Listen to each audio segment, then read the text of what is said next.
Hot Air Balloon Festival is scheduled for liftoff in about 9 hours. Balloonists, vendors, and officials spent today working on last-minute preps before the crowds pour in. On this 41st Fiesta, News 13's Alex Tomlin takes us on a look back at Balloon Fiesta's humble beginnings. It's a sound we've come to know, and a sight like no other. But this is a long way from this, the first Fiesta, held in what's now the Coronado Mall parking lot back in 1972. Just 13 balloons showed, but at the time, that was the largest ballooning event the country had ever seen. 20,000 people showed up to the one-day event that also marked KKOB Radio's 50th birthday. Tom Rutherford was there. None of us had ever been to a balloon race. None of us knew what one looked like. This was the brainchild of one man, ballooning legend Sid Cutter, who spoke about those early days on the Fiesta's 30th birthday. We had to teach ourselves, and luckily the citizens of Albuquerque are pretty tolerant because we really messed up a lot. He died last year in his sleep after a battle with cancer. Cutter pushed and won the rights to have the first World Championships in 1973. Right from the very beginning, it was a first-class event, and I want my husband to be remembered for that. We sat down with Cutter's wife, Jewel. She wasn't there for that first takeoff, but her love story with Sid is wrapped up in ballooning. It was in 1977.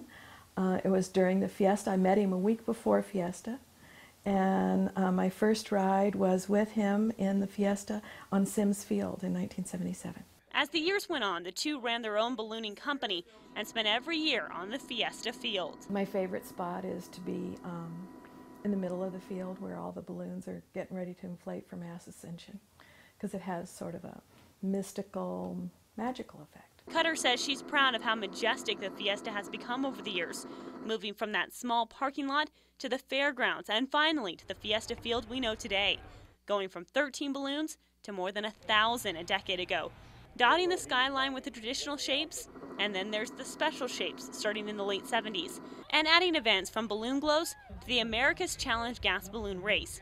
But most of all, she's proud of how Sid's legacy lives on.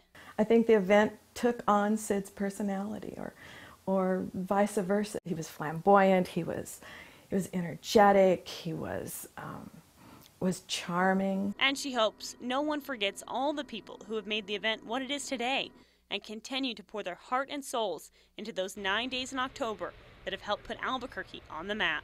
There's over 1,000 volunteers out there, and the Fiesta wouldn't run without those people.